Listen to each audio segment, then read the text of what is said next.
best part about doing this live is I get to see people coming into the to our space. I see Colleen Keating from Australia, Diane Morrison, Sue O'Reilly, and it just goes on.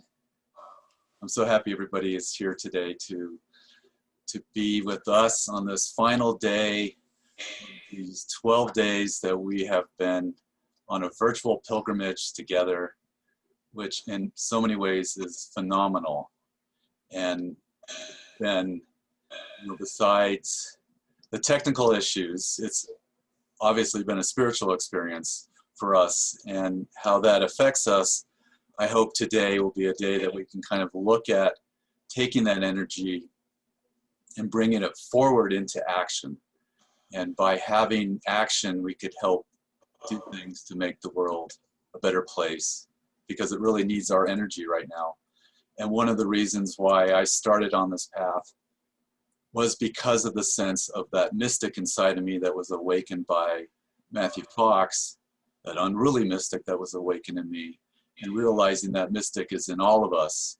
And Hildegard's such a great example of somebody who had that mystical ability to really see, but also to be an administrator and to organize and have that left-right brain. And so I'm hoping that today as our final day, that we're left with that spark. And so what we'll be doing is going from Dr. Shannon's final sermon to hearing Colleen Keating speak. I did a short interview with her. And then we'll see the video that we made last summer in Dizzy Botenberg in search of Hildegard. That'll follow with the live conversation with Matthew Fox, who's joined us. And then we'll do our breakout rooms to share in a virtual Hildegard feast. So once again, thank you so much for being here with me, with us on this. It's just been phenomenal. I woke up this morning just thinking about what the last 12 days were like, and I just really appreciate the opportunity to share in this with you.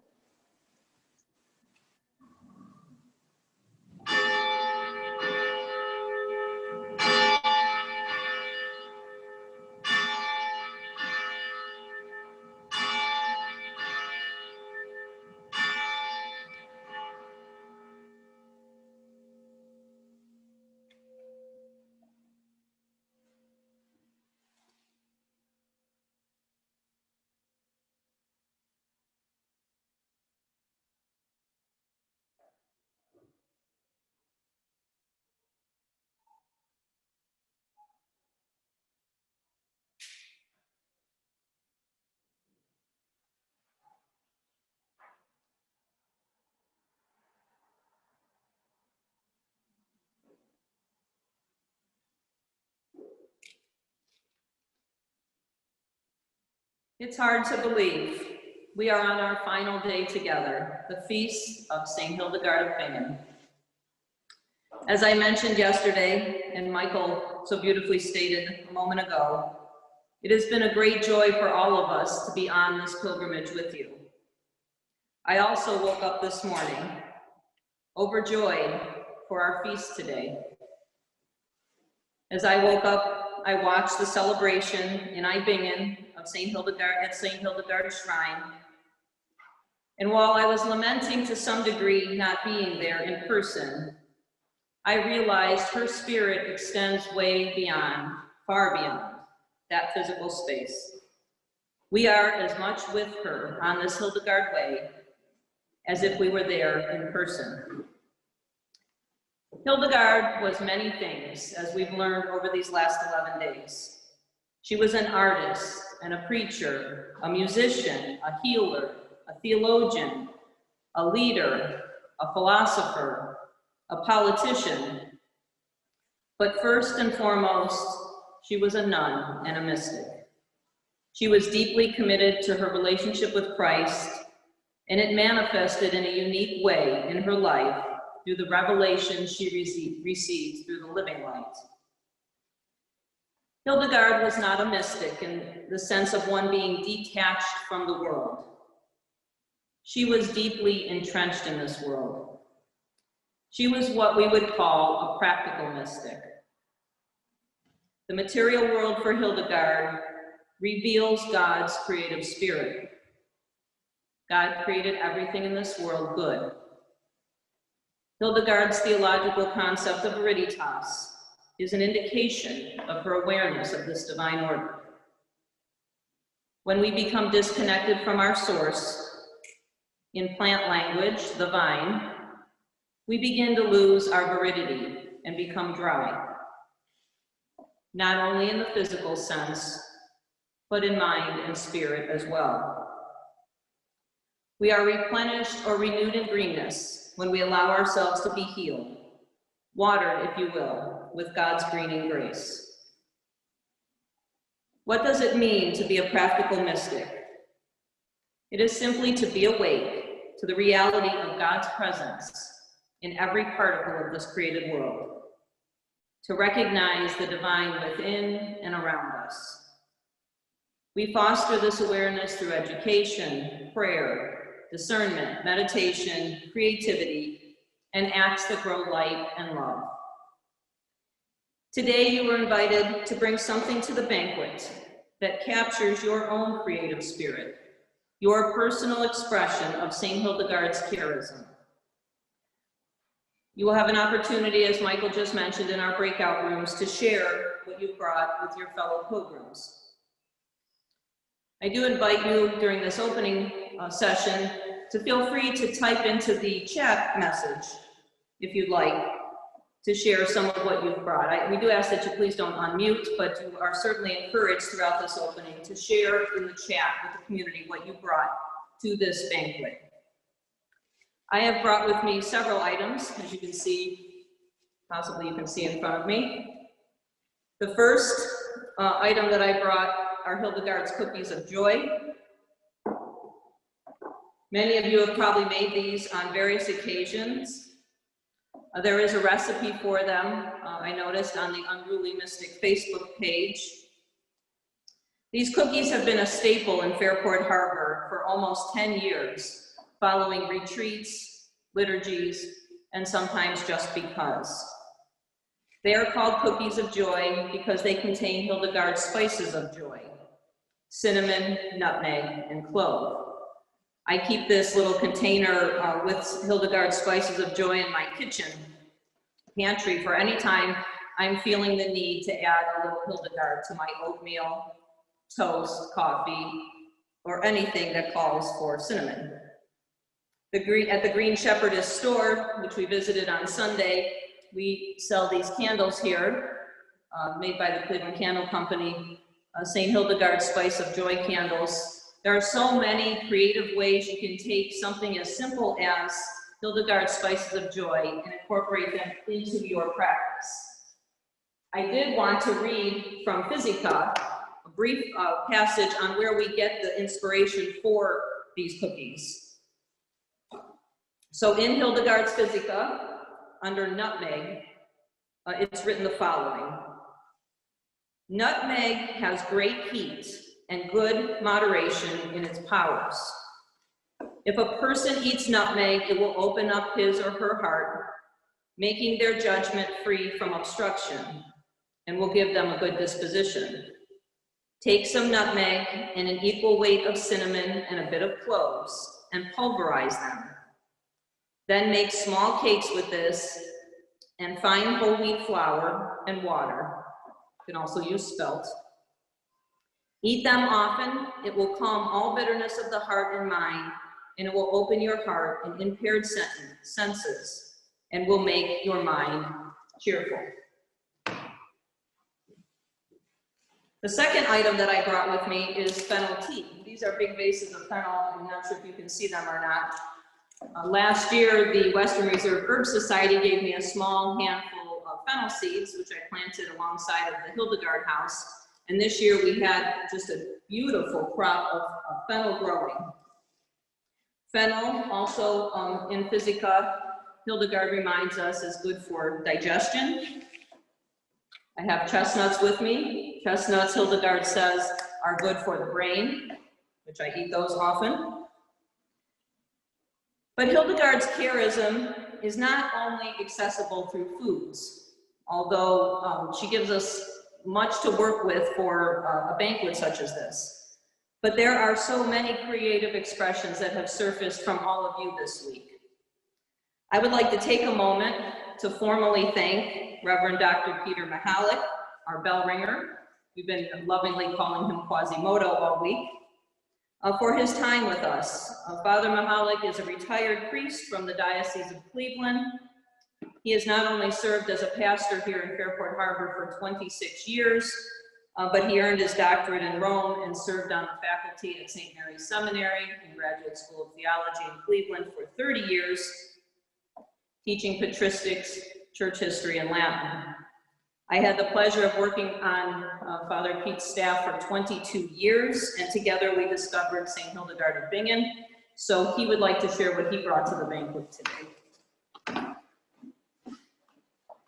Thank you, Shannon. When the Hildegard Garden opened in 2016 on September 17th, exactly 4 years ago, it started to host some community events as well as religious experiences of retreats and prayer time. And one of those experiences was a painting party. Now, I'm the last person in the world that anyone ever thought would pick up a paintbrush, but I experienced the painting party here in the Hildegarden and went home and bought some paints and brushes and started to paint, and I've been at it ever since. I started to paint and share paintings with people who were grieving at funerals or celebrating at weddings. So I established a kind of ministry of painted prayers. People began to ask for them, and as I pray each day, I try to paint and share the paintings with people who are interested. I painted today, this morning, for the celebration of St. Hildegard of Bingen that I just wanted to share with you. It was inspired by all of the talk about viriditas, and I give thanks to God for this experience, this time to be with you, and as I painted this painting, I prayed for all of you. God bless.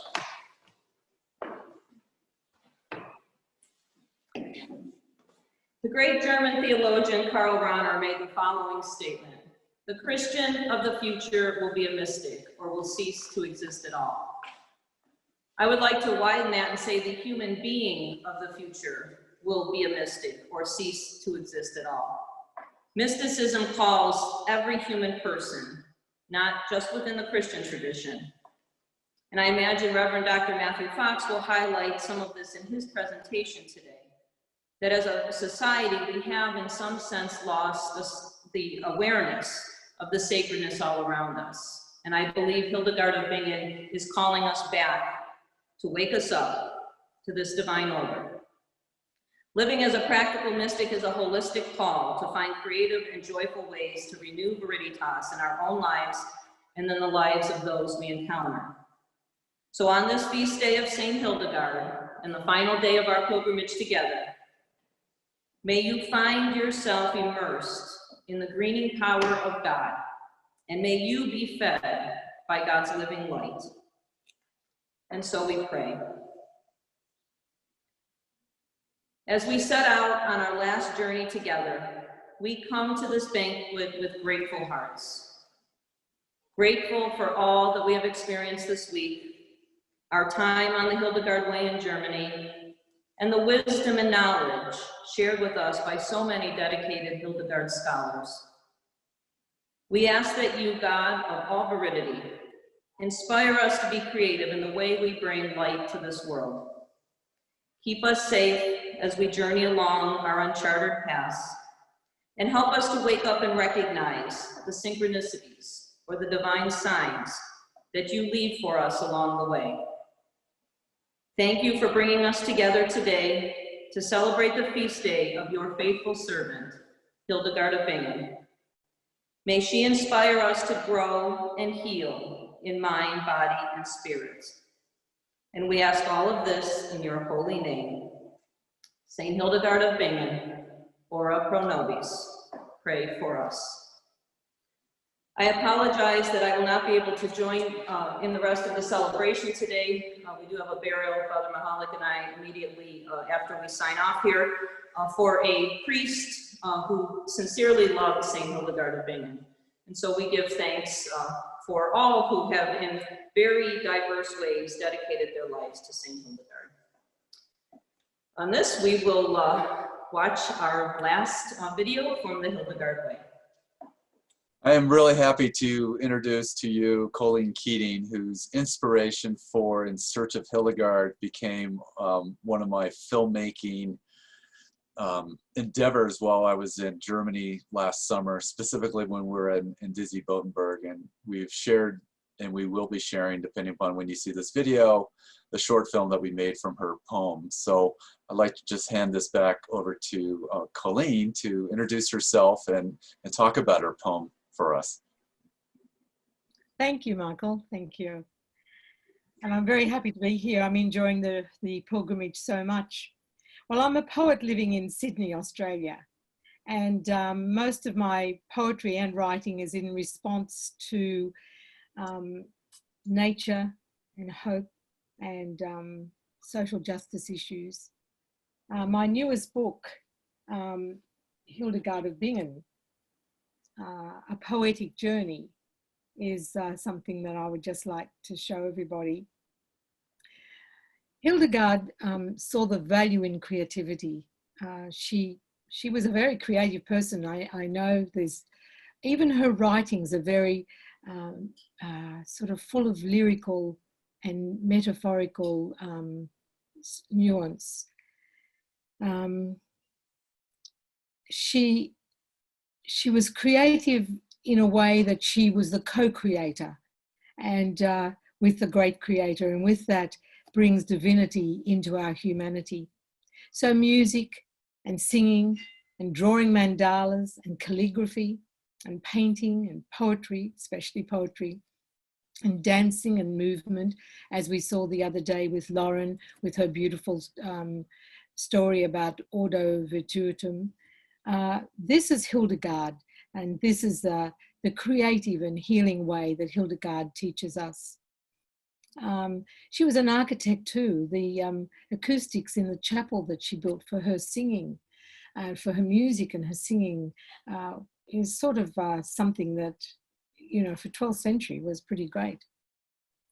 So how did I know the question everybody likes to ask, how did I get with Hildegard? Well, I was very lucky. There was a Josephite nun in Sydney who went and studied with Matthew Fox and did his, at the University of Creation Spirituality, and did his course. And she came back and I went to visit her, and she had a book. I've got the book here still, it's been well used because it's 30 years old. She had this book, Illuminations of Hildegard of Bingen, on her coffee table, and I picked it up. Actually, I like to say, seeing as Heather and those have been speaking of synchronicity, I'd like to say the book chose me. The book was saying, pick me, and I had that in my hand.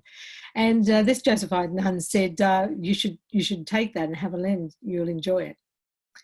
Well, I was blown away. It changed me. It was a time, I was 43, about 43, which was the age that Hildegard was when she started to speak. And it seemed to me that it was articulating what I was thinking. My children were leaving home. I was very disillusioned by my beloved Catholic Church that was going to hold on to patriarchy, whatever comes, and holding on to some dogmas they didn't even believe in anymore. And I was disillusioned, and this spoke to me. It articulated exactly what I was wanting to say about this world and this creation-centered world, which I wasn't getting from my church at the time. And as co-creators and God as mother, and God as birther. You know, these were new ideas, and I'd been in the Catholic Church for 43 years and hadn't really received that. And we are blessing. We human beings were blessing, and about balance and healing. And the fiery light, the quotes about when Matthew Fox speaks about the fiery light. I had to get to know more about Hildegard. So and Matthew Fox came to Australia too. So I went to his conference there. So I was in love with Hildegard, and my first trip to Bingen, where my poem it was set, was in 1997, and I had this wish to walk in Hildegard's footsteps. So in my sabbatical, I was a high school teacher, and I had this 6 weeks off. That was my dream, to walk in her footsteps. So I caught a flight to Frankfurt, and it's a big thing for an Australian woman to go on a lone pilgrimage from Australia way over to Europe. Not many were doing it at the time. And I caught the train, a flight to Frankfurt, and a train to Bingen, and a ferry over to Rudensheim, Bingen there, and then up the hill to the Abbey where I'd booked. And then the next day, with a map and a few instructions, I set off again to Dissenbodenberg, where the poem is set. And I caught a train to a place called, I wrote it down, Odenheim Oglan. Odenheim. And when I got there, it was a little country station, and there was no officer at the station to tell me instructions. So I found someone in the street without any German. I said, ruins, Hildegard ruins. He hardly knew, but he pointed up the hill. He said, oh, there's some ruins up there, you know, in German, up there. So I set out, and it was a very hot day. And I think Michael and Heather and Annette will register with that, because you had hot time last year too. It was a very hot day. I was walking up this hill, and I was thinking, I'm lost. I don't know what am I doing?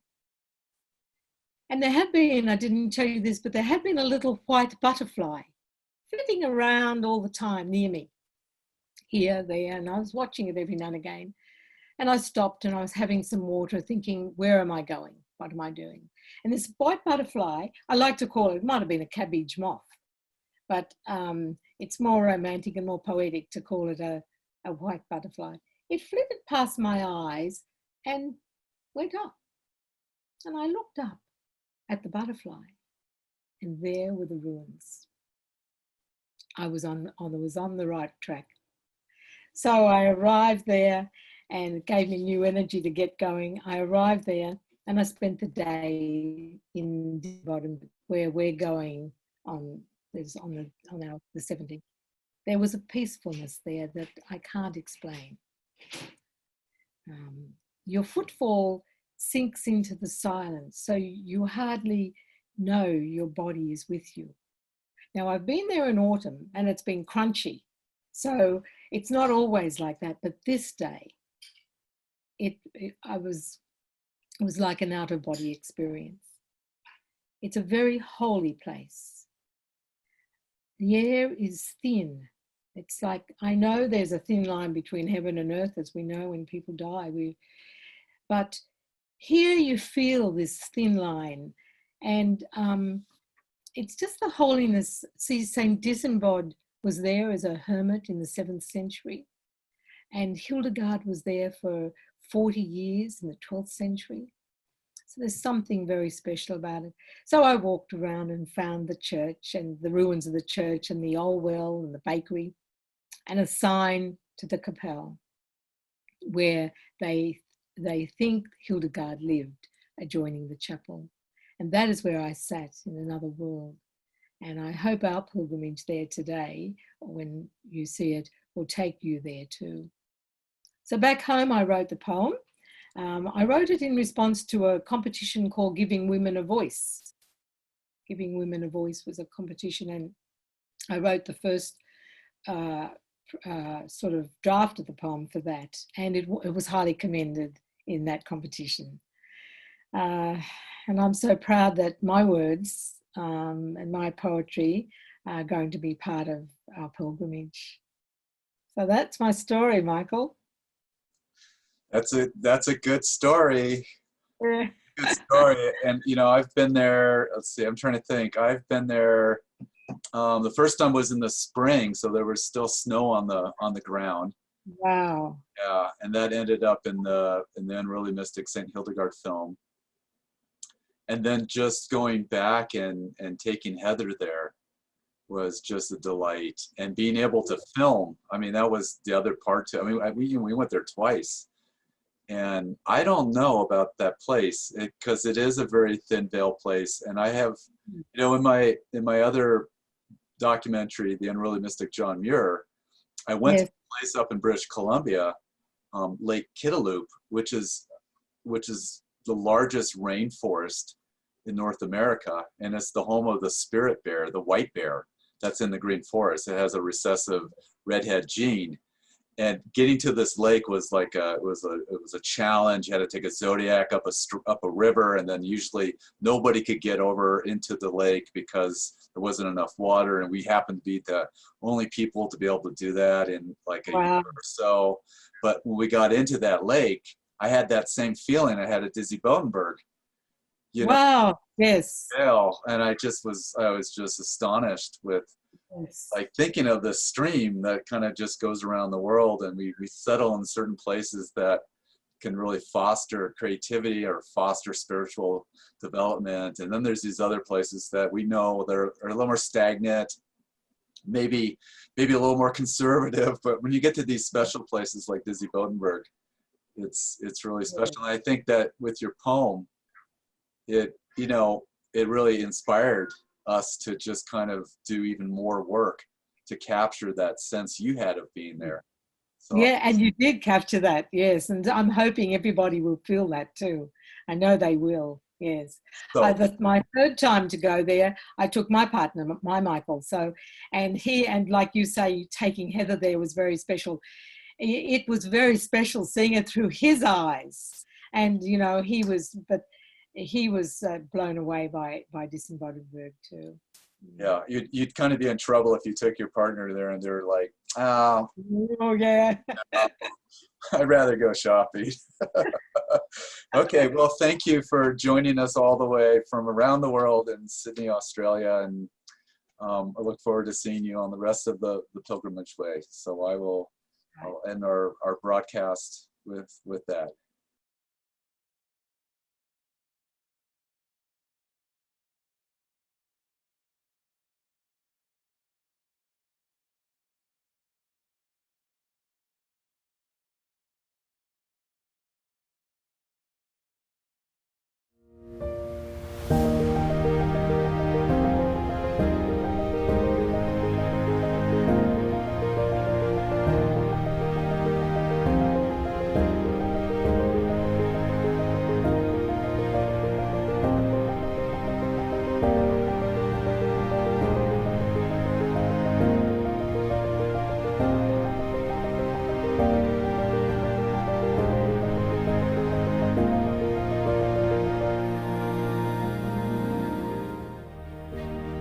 In the land of Hildegard, we are glad to see that more and more pilgrims from all over the world now find their way here.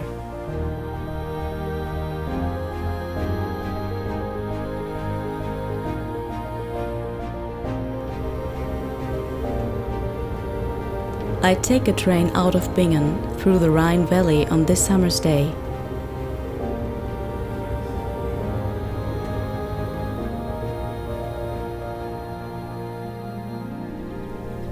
Trek up a steep hill, relieved to find an old sign Klosterruine, which points to a verdant track into a cool shady grove. Here, remnants of the 12th century monastery, moss-mottled stone walls mostly buried by vines and embedded tree roots, is Hildegard's world. Standing in this moment, with the outlines of another world, time is shapeless, the divide of centuries a blur. Only my mind's eye can see a spirited young woman and flourishing herb gardens. She prepares salves and tonics, attends the sick, listens to the breeze, and finds God in the hills above her. The earth is our mother, she would sing. Revere and care for her. If we exploit and savage her, she will be out of balance, and the price will be high. Then, Silence for 900 years.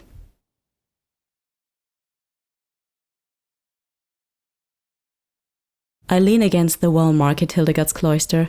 In the lush shade of an almond tree, hanging fruit voluptuous now, is falling to emptiness, the void, the nothingness.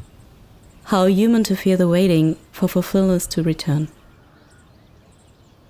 Scattered around me are rotten almond fruits, flies enjoying their feast, the decay fodder for the soil. My eyes scan for her presence. A maiden hair fern, grooved into a crumbling niche, catches my eye, delicate and tenacious. I feel a quickening, like a first flutter of new life. Too often the fragile, the intimate whisper, the lightness of touch, the flicker of a sanctuary lamp, like breath are portals and easily missed. I ponder the rise and fall of my breathing, listen to the murmur of heartbeat. Viriditas, murmurs Hildegard. Hildegard is here. I do not flinch, I expect her, nothing like the grey statue at the abbey, holding the orb and feather. Her presence is intimate, light glows luminous, her arms full of herbs from the garden, and her muddy handmade sandals make me laugh.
Well, I hope everybody's feeling a little bit of that Hildegardian light that we've been experiencing all week, and some of that fiery light that Colleen just brought to us and shared with us.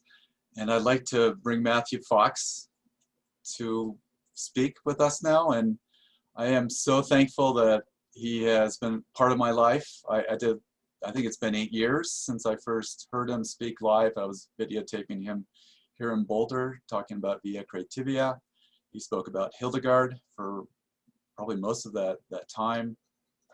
And from that, he's been a constant influence and a support in all of my creative projects, including in the new one that we're working on about Albert Einstein. We filmed him last April when we were visiting. So Matthew, I think you're muted at the moment, so I'll just unmute you or ask you to unmute yourself. All right. So welcome to join us on this last day. I think you have a good sense of where we're at, and maybe the first question I would just ask you is, where does the word fiery light appear in Hildegard's work, and where did you first encounter it? Well, first, let me just say thank you to you, Michael, for your wonderful and trailblazing work all these years on Hildegard and other unruly mystics. And I want to wish happy feast day to all of these fellow travelers of yours. I was wondering if you have a lot of blisters, 12 days on the road, but I guess this is a new version of pilgrimage, and for that imagination, I praise you also. But it's an honor to be with these other lovers and scholars of Hildegard, and I'm very moved by everything that's transpired this morning. And it's really fun to see this priest talk about the cookies, Hildegard cookies and recipes and all that. And then this other priest who was a theology professor and so forth to say that he got into artist meditation or painting. late in his life, thanks to Hildegard and this beautiful story from Australia. So anyway, what you've gathered here, Michael, deserves great praise. And it's very much in the spirit of Hildegard, not only because you're talking about her, but because you're part of a new and a more ancient understanding of what learning and education should be about, that it includes pilgrimages, physical ones as well as online ones. It includes art and creativity. I mean, one thing that amazes me about Hildegard is her first book, and I have this beautiful German edition I've had for years, and they did a marvelous job of reproducing and so forth. But just to realize that just the creativity in the art, and of course, this echoes the Book of Kells and the whole Celtic tradition, of course. But to realize that when she wrote her first book, it included an opera, it included dozens of paintings and poetry and science and theology. Where has that gone? Our education has been so utterly slimmed down to knowledge, left brain, intellect and rationality alone, that for this reason alone, Hildegard is a prophet and a turner over of tables, because what she represents in terms of the full soul, the quest for wisdom, not just the quest for knowledge. And so what you're doing here is of that ilk. You're bringing in the poets, you're bringing in your own video, you're bringing in the scholars. And I just want to honor that, because that's why the earth is dying. You know, Thomas Berry says that most of the destruction of the planet today is happening at the hands of people with PhDs. So in other words, a great big left brain without wisdom, without heart, without compassion, without creativity is dangerous. It's a power, it can be a power trip. And so Hildegard, and not just her, but the pre-modern consciousness that she represents, sought wisdom and not just knowledge. And this is what's been lost for hundreds of years in the West. And it's part of patriarchy to banish wisdom. Wisdom is feminine, not only in the Bible, Sophia and Chokmah, but around the world. I have a statue over here of Kuan Yin from the East. So what you're doing is in that tradition of wisdom teaching. And so I just want to honor that. That alone moves me, and it's been part of this hour we've already spent together. And I honor that. We can't do wisdom without art. And Hildegard said that. She said there's wisdom in all creativity. Now, the presence of light, well, you know, the very word illuminations, which is her generic term for her paintings, indicates that she talks often about this experience she had of living light. That's just a marvelous archetype. For me, it echoes the archetype of the cosmic Christ, which is about the light, John 1, the light in every being. And today's science tells us that there's light waves, photons in every atom in the universe. So the macrocosm of the universe, and of course, Genesis 1 begins with light. But so does today's scientific story of creation, beginning with the fireball. So that light becomes incarnate, it becomes very personal to us. Now, let me say, I'm in Northern California, and we've been through hell the last 3 weeks at least with these fires and the smoke. We have not seen the sun for over 25 days. One scientist has said that breathing in this air today that's around this area in the west of the United States is equivalent to smoking 25 packs of cigarettes. So everything Hildegard warned us about how creation, God will allow creation to punish humanity, is happening in real time. And this is just the wildfires here. Of course, last summer, Australia went through this. And of course, also in southern United States today, there are these recurring floods and hurricanes and the rest. So her creation-centered mysticism could not be more appropriate for our time. But it's not just about experiencing bliss in the light. it's also about experiencing that fire that she talks about, that we arise from dullness, she says. I just love that teaching. Arise from dullness into vigorous justice. Let me get the words exactly. Here it is. I have it in today's meditation, in my daily meditations. Today is dedicated, of course, to Hildegard's feast day. She says, we shall awaken from our dullness and rise vigorously toward justice. So we have to start rising vigorously toward justice, get out of our denial and make-believe worlds we live in, our bubbles. And this means eco-justice and gender justice. And gender justice isn't real unless we're bringing the feminine understanding of learning, which includes wisdom and art and creativity, into all of our educational systems, all of them. And I mean law schools that produce our one-sided judges. And I mean business and economics. All of it has to be penetrated by the divine feminine and by wisdom. Knowledge is not enough. Knowledge is literally destroying the earth, and time is running out. So I just want to honor that. And so this light, the living light that also spoke to her, it awakened her, it spoke to her.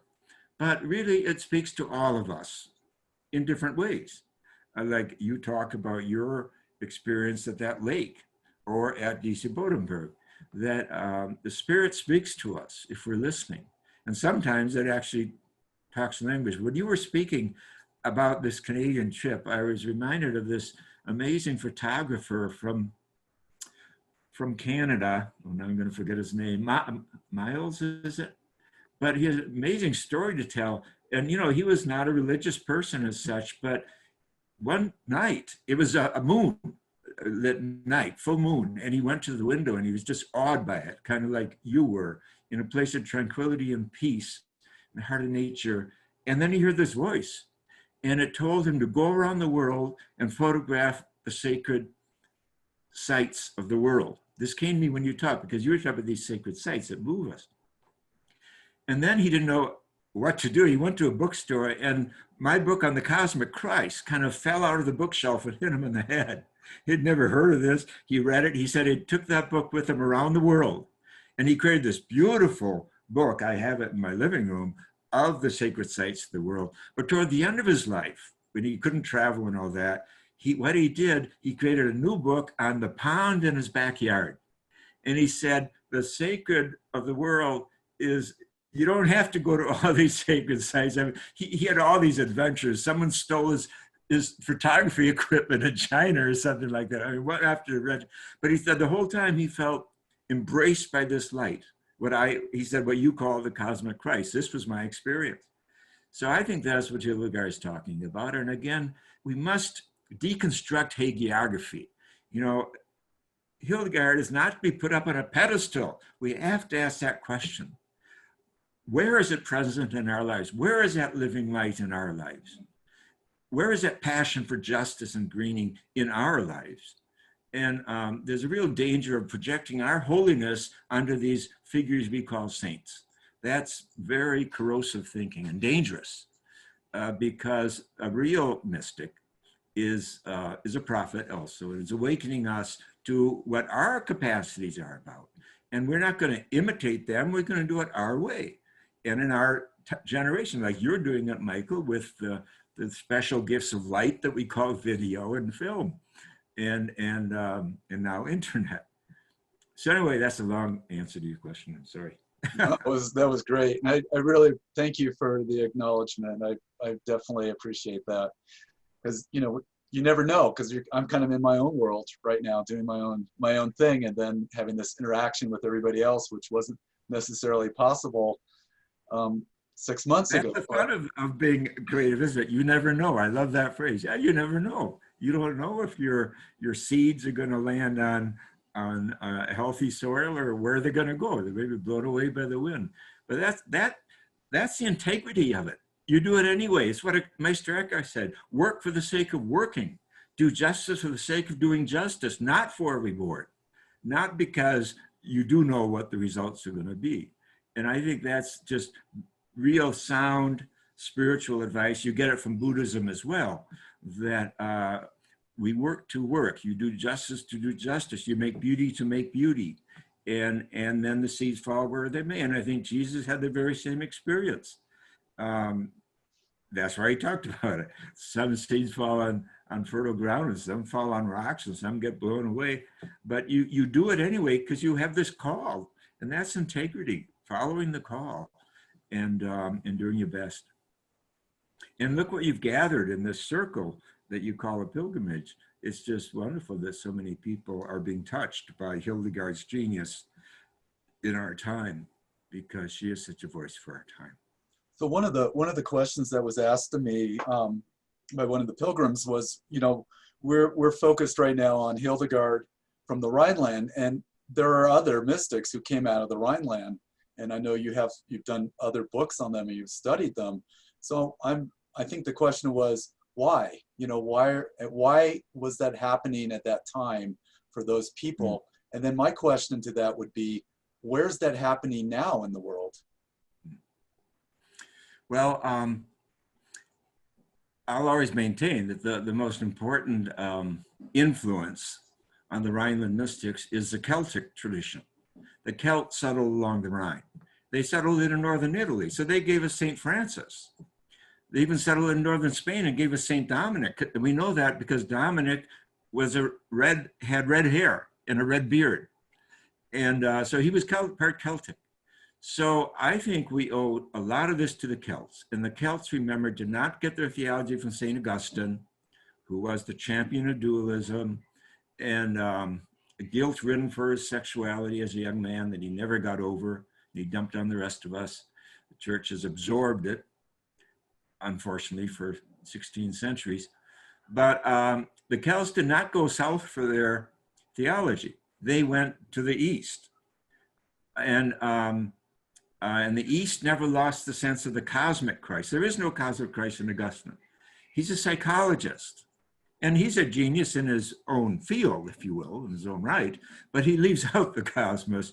Creation is not important to the dualistic fundamentalists. And of course, Augustine has one great Catholic historian said, a lightning rod for right-wing movements for 1600 years. And that is because fundamentalism is based on dualism, and it's based on fear of the feminine and the yearning to control the feminine. And but the Celtic tradition, of course, it was nature-based before Christianity came, but it kept its nature basis and the sense of the cosmic Christ, never lost it really, although when the Southern Church, if you will, invaded Council of Whitby and all that in England, it was, you know, they tried to control it. But, and of course they succeeded, and then Jansenism in the 17th century really cemented a new dualism in the Irish consciousness. But the point is that's what Meister Eckhart, Hildegard of Bingen, Francis of Assisi, Thomas Aquinas, Albert the Great, who all studied along the Rhine and Cologne and so forth. This is what they have in common. I think that Celtic basis, and of course the Celts are related to Hinduism, to India. And so many of the themes you find in Hildegard and Eckhart, for example, about birthing. Birthing is so important to Eckhart. Eckhart says, what does God do all day long? God lies in a maternity bed giving birth. Well, that's something, isn't it? That the universe is a manger. And of course, this is today's science. We now know that there's a new star being born every 15 seconds. How different this is from modern history and science that taught us that the universe is a machine. And so we shut it down. And so we lost Father Sky as an archetype, and men went crazy, and they're still crazy. And because they no longer could connect to something vast and sacred like the sky.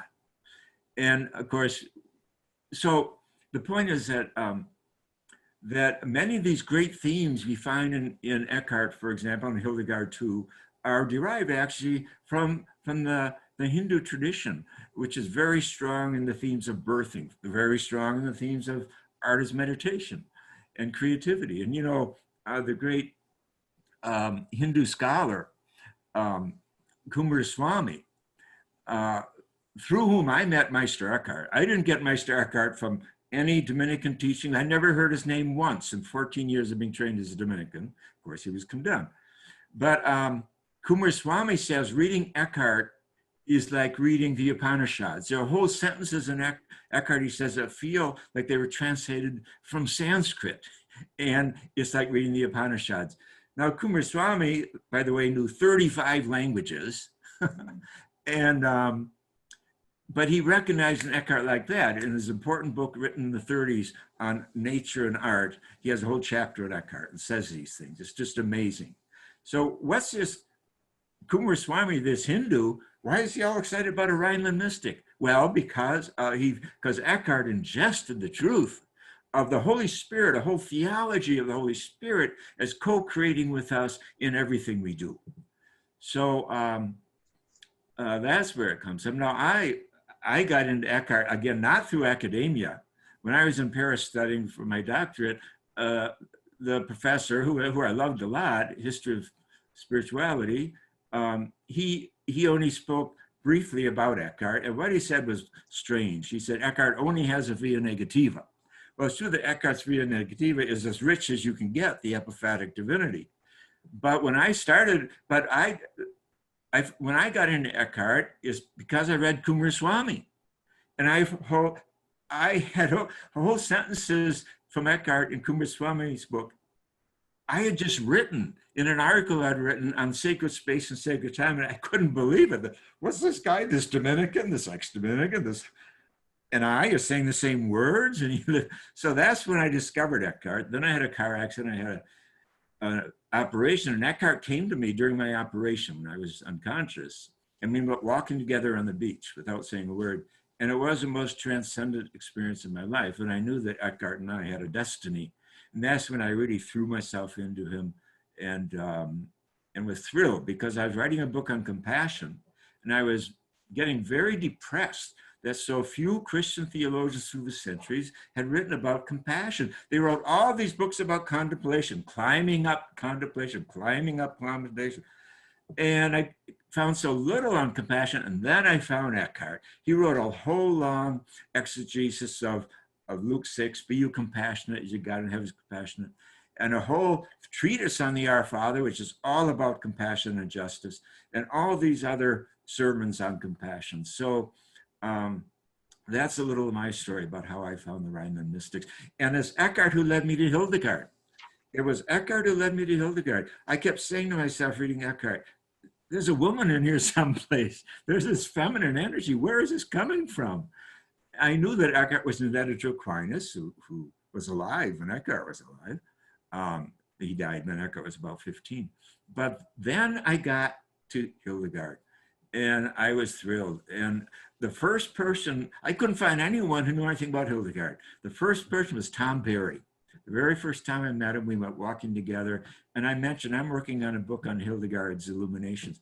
Oh, he said, and then went on and on about Hildegard. He's the only one on the earth that I had met who knew Hildegard and loved her as much as I did. So that was my opening to my pilgrimage with Hildegard, which has been going on for about 45 years. So just thinking about the idea that there was this energy that connected these people from the Celts, and I'm thinking about back right now in our country, in our world currently, do you know, and because of what you're doing, can you share with us some other people that are really doing some good work right now? Well, absolutely. I want to make a special connection to Hildegard and the Rhineland mystics, the creation mystics, to the Native American tradition. Because the very first time I translated Hildegard for class, the very time I shared her with a group in class, I read this poem of hers. I'm the one whose praise echoes on high. I adorn all the earth. I am the breeze that nurtures all things green. I encourage blossoms to flourish with ripening fruits. I'm led by the Spirit to feed the purest streams. I am the rain coming from the dew that causes the grasses to laugh with the joy of life. I call forth tears, the aroma of holy work. I am the yearning for good. I'll never forget what happened. I read that first time ever that I lectured on Hildegard, and a man spoke up. He said, I've been living on an Indian reservation for 15 years. I'm 26 years old. That lady you just quoted sounds exactly like the medicine man on the res who was my spiritual director the last 10 years. It blew my mind. I said, what? Hildegard, a 12th century German, a Benedictine, sounds like a late 20th century Native American healer?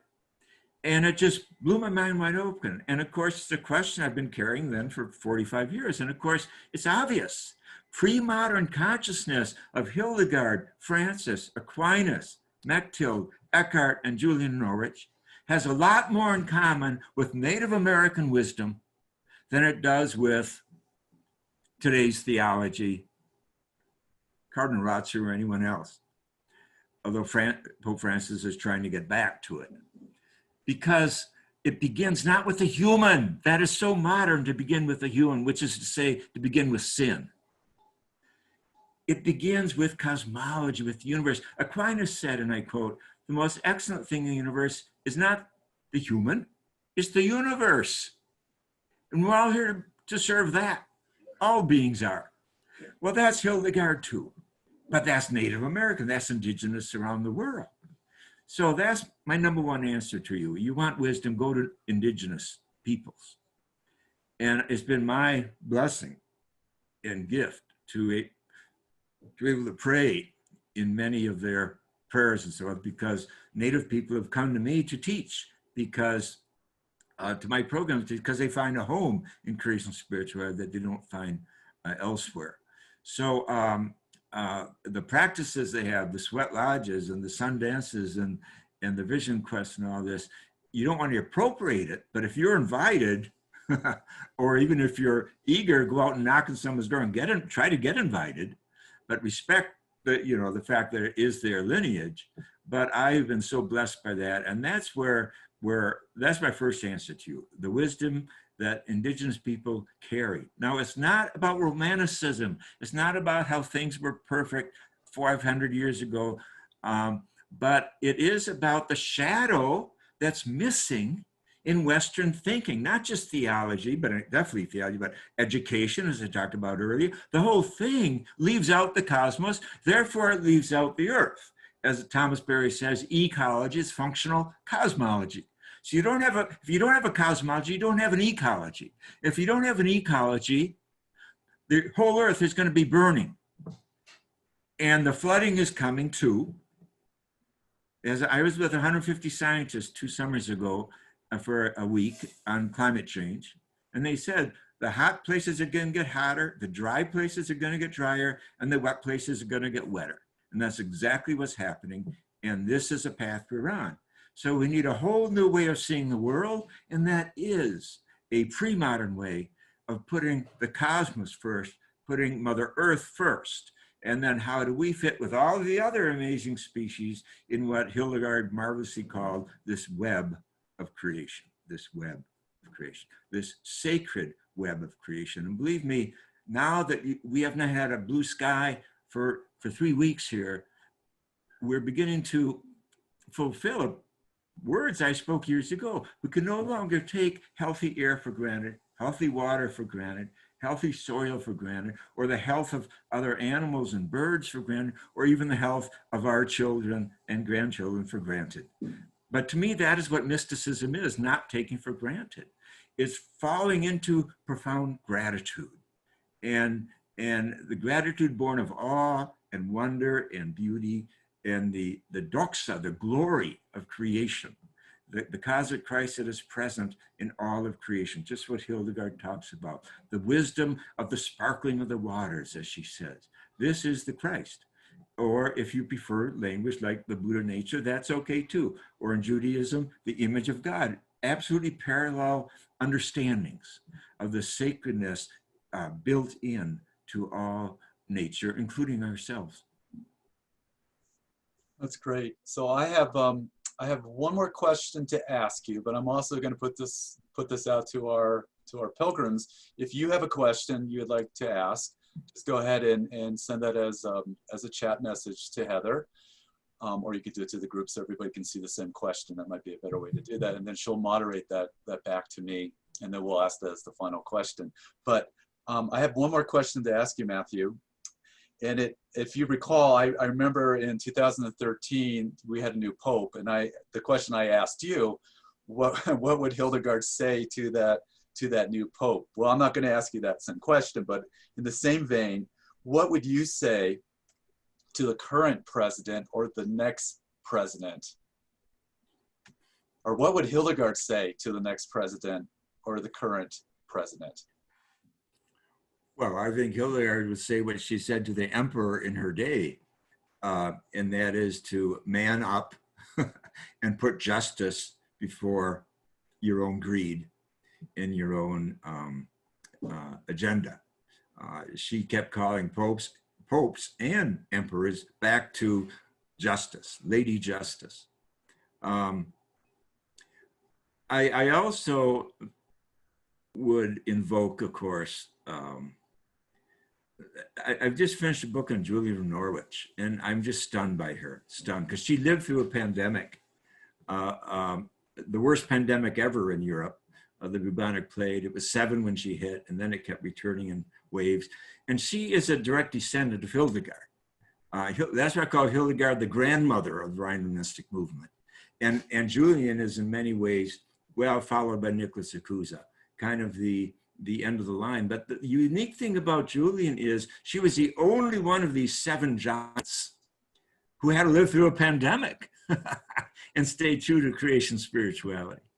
And that's why she's so amazing. I think, and Hildegard, or Julian, more than Hildegard even, although Hildegard began it, develops the theme of God as mother. She deconstructs entirely patriarchy.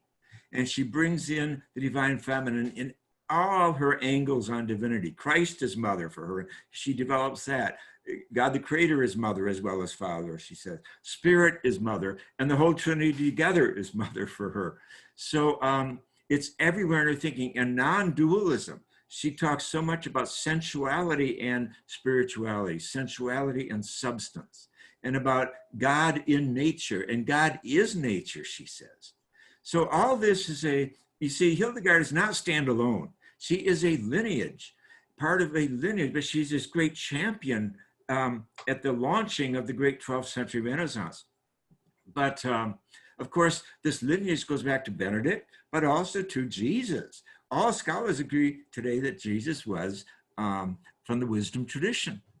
And it's in the book of Wisdom that it says, and I quote, wisdom is the mother of all goodness. And that really is a metaphysics of Julian of Norwich, who talks about God as a goodness in all things. So this is what we have to get our presidents back to, and our popes and everyone. And Pope Francis in his Laudato Si encyclical does a good job of this. And this is what I mean by original blessing, for which I was condemned by 2 corrupt popes, utterly corrupt. The facts are coming out. But the truth is that original blessing is precisely that. The first page of Genesis, it was a blessing. You know, the first page of the Bible is all about cosmology. But how many schools or seminaries, schools of theology, are studying cosmology today? So this is how the Bible begins, that cosmology, all these things happening, light is first and all that, and it's all good, and then humans come in, and we're very good. Everything together is very good. And Hildegard uses the term original wisdom, and Aquinas uses the term original goodness. I use the term original blessing and got expelled from the Dominican order after 34 years for doing that, etc. So that just shows the intellectual corruption of our time. And of course, those 2 popes for 34 years killed theology in the West. And that's just not my idea. I ran into a professor from my alma mater, the Institut Catholique, years ago when I was doing a dialogue with the scientist Rupert Sheldrake. And she said, this could never happen in Europe today because these popes have killed theology in Europe. So, you know, that's where we're at. But when theology dies, well, spirituality can rise. And I think that's what you're doing, Michael, and I think what these pilgrimages is about, and this is a great interest in spirituality today, including ecumenism, the wisdom of the East meeting the wisdom of the West. And so that's why there are so many sources like Thich Nhat Hanh and the Dalai Lama and great wisdom from the East that is emerging today, and science itself. As I say, there are a lot more scientists today who are mystics than bishops.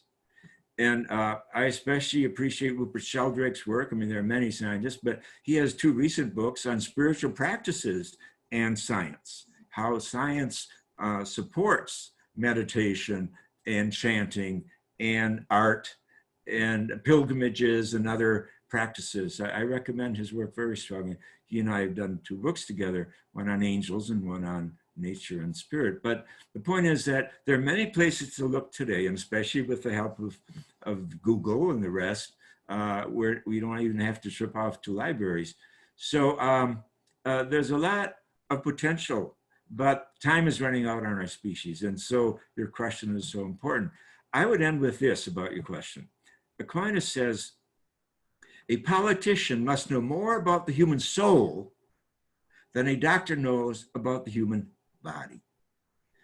I just find that stunning, absolutely stunning. Hitler knew a lot about the German soul of the 1930s. He knew it was beaten down and wounded and full of resentment, and he tapped into that. I think that the current person in the White House has a similar charism, if you want to call it that. I think that he too has tapped into a big corner in a lot of the American souls after the Great Recession. The people you might see at Main Street who helped bail out Wall Street. Wall Street, of course, is now flourishing again. And Main Street is in many respects still deeply, deeply wounded. So he's tapped into resentment.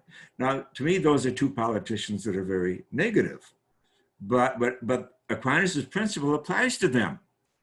Now, I think if we talk about a great president, like say Abraham Lincoln, or maybe FDR, or maybe you felt that way about JFK, these people tapped into the human soul of America and called forth a greatness, called forth a generosity and a commitment to justice or keeping the Union together and so forth, and taking on slavery.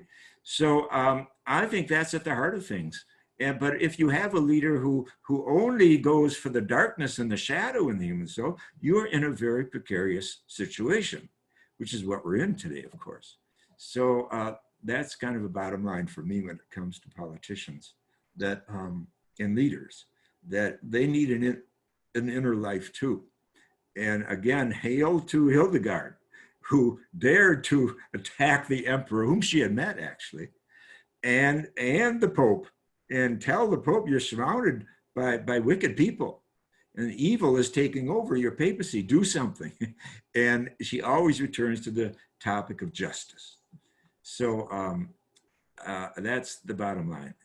And Aquinas, tremendous, he actually invented the term common good. He brought the term common good from Aristotle 1,500 years earlier into the mainstream of legal thinking in the West. And for that alone, and of course you talk about common good and law, that law is not law if it doesn't serve the common good, and common good and justice. Justice is a test of common good. So he has an incredible, profound understanding of politics and spirituality, like few other people ever. And but he's not been given credit for that because, to be honest, most Thomists have gone off into rabbit holes of scholastic questions that have nothing to do with the lives we live. But Aquinas was amazing, and his emphasis on conscience and consciousness. So all these mystics that I think Hildegard inspired. And Aquinas uses the word veritas, and he actually footnotes Hildegard on a few occasions, not real often. But there's no question that he knew about Hildegard, and he did make touch with some of her teachings. But she was part of a zeitgeist, a spirit that arose in the 12th century that was a return of the goddess. It was the return of the divine feminine. It gave birth to the whole Gothic movement, which of course was late in her life, but was birthed in her lifetime, such as Chartres Cathedral, and which was a reinvention of everything from education to politics to architecture. And so really her timing was so synchronistic to what was happening. And remember, she called Christ the Green Man. And the Green Man came in on the coattails of the divine feminine, of the goddess in the 12th century. So the Green Man was this amazing architect. At Chartres Cathedral, there are, I think, 165 images of the divine feminine, but there are 42 images of the Green Man. So it's about a 4-to-1 ratio there. But the Green Man was very significant in Hildegard's day. And she applied it directly to Christ. Christ is a green man, she said. And the green man, of course, represents the fertility of all of us, including the male, but also the defense of Mother Earth, that the green man is a warrior defending Mother Earth, and the green woman too. 10% of green men were women. At Norwich Cathedral, in fact, that's where you see a lot of green women on the cathedral there. So these archetypes do not apply to gender explicitly. It is applied to all of us. There's a goddess in every man, and there's a green man in every woman. I love that. Like there should be. That's really nice. Nice way to think about that. I hadn't really thought that way. So let's go and see if there was any question that Heather's picked from our pilgrims. Heather, I don't know if you want to go ahead and ask the question, because you're right behind me in the room. Are you writing it down? You have to probably speak up here. A few people have mentioned it. No, go ahead and just ask the question. We have a few people that have mentioned a specific book. A Native American woman who wrote it, Braiding Sweetgrass. It's Robin Kimmerer. Have you heard of her? Oh yes, I have the book right here. Mm-hmm. Excellent. Well, a few people have mentioned that what you're talking really relates to her writings as well. She may be sort of a modern equivalent. Mm-hmm. Yes, yeah, I think you know, the indigenous voice is stepping up right now.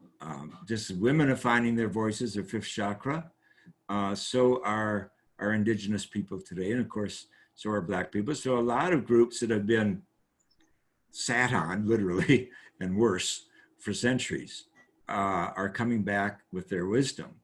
And again, a lot of this wisdom, I think, fills the gaps. It represents a shadow that was put down. So again, this is what I love about Julian Norwich, that she develops a whole alternative to patriarchy. And of course, the indigenous view of the world is an alternative to patriarchy, because it is an honoring of Mother Earth and the mother dynamics between different species and within the species. So again, it's about a balance. We need a healthy masculine, but we also need the presence of the divine feminine. And you know, I think it's coming through in many women's writings and in many indigenous sharings today. And this is a sign of hope in our time. The problem being that time is running out, and so much of the decision-making control is still in the grip of forces that have been seduced by patriarchy and the dualism that is behind patriarchy. And so this is why someone like Julian especially, but Hildegard too, but I mean, Julian is kind of a culmination of this journey of the creation mystics, that she really gets down to through the basics. If we feel there's a war between body and soul, matter and spirit, well, we're not going to solve the problem. And of course, Augustine literally said that. He said the body makes war with the soul, whereas Eckhart said the body loves the soul. Those aren't the same thing. And Julian carries Eckhart even further and talks about God sits in our sensuality. God loves our sensuality, etc. Now, she was not published for 300 years. And then when she was, which is a long way to wait, by the way, for your first book review. And then when she was published, hardly anyone read her. But now we're ready for her because she's feminist. She was feminist 700 years before we had the word. And because she offers really a whole picture of what a healthy view of the world is, that does not engage in matricide, because that is what's going on right outside my door here with this discoloring of the sky and everything else. It's matricide. It's a killing of the mother. I had a dream 30 years ago, that birthed my Cosmic Christ book. And the dream said to me, your mother is dying. And I thought about that dream. And I said, my mother wasn't dying. She was alive and healthy. Oh, Mother Earth is dying. Mother Church is dying. The Mother Principle is dying. Compassion is dying. Creativity is dying. The feminine is no longer present in education. Wisdom is dying. Knowledge is everything. Yes, the mother is dying. But now this has come to a culmination that we have a word for today, climate change, or as these young people are calling it, extinction rebellion, to rebel against our own extinction and that of so many other species. So yes, we need all the wisdom we can gather, and the indigenous voices have so much to give. Women voices have so much to give. The mystics, West and East, have so much to give. And men who've done their inner work have plenty to give, because Eckhart was a feminist. And Aquinas was, I call him a proto-feminist, because his whole battle, his whole life was about dualism. He rejected consciously the dualism of Augustine and Plato and chose Aristotle, and he said why? Because Aristotle does not denigrate matter. And he was plummeted for this, pummeled for this. When he died, he was condemned 3 times because of his non-dualism, because of his, quote, consubstantiality of body and soul, the equality of spirit and matter. So he is a real proto-feminist. He's not been given credit for that. But these people stand on his shoulders. There would be no Eckhart without Aquinas. So all this is wonderful resources for our struggle today. It's an inner struggle. We have to do our inner work as well as our outer work. And that means reinventing all our professions, from education to politics to economics to religion to media. This is the task, but we're up for it in the sense that our species must be capable. We wouldn't have come this far, but we've got work to do. And that's where I love David Orr's definition of hope. The eco-philosopher says, hope is a verb with the sleeves rolled up.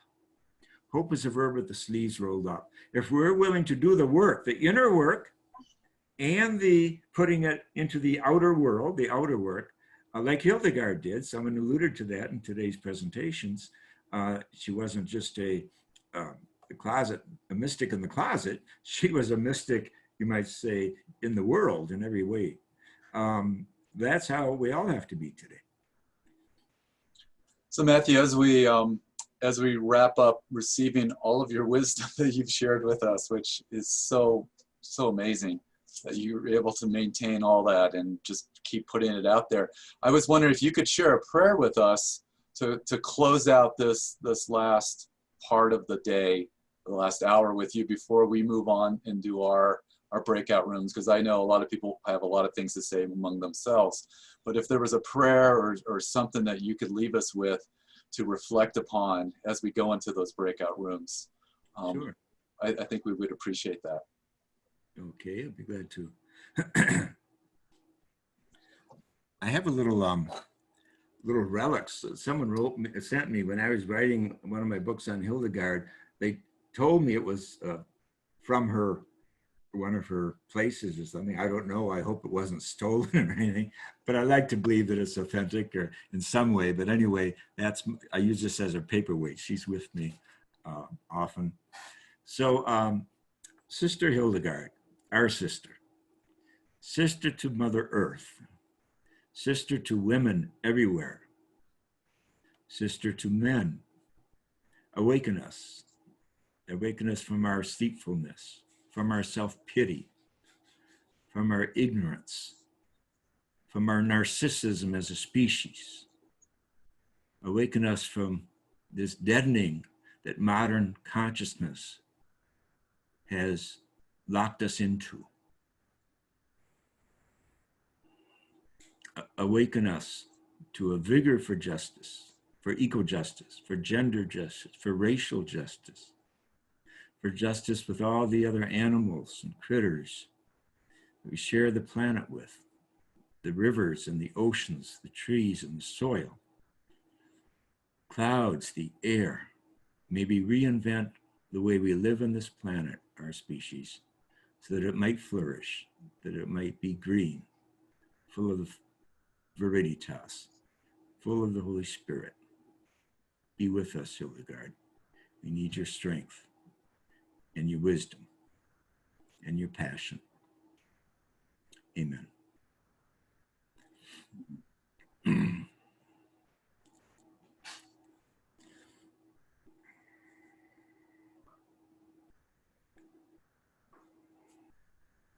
Just wanted to sit with that for a moment for all of us.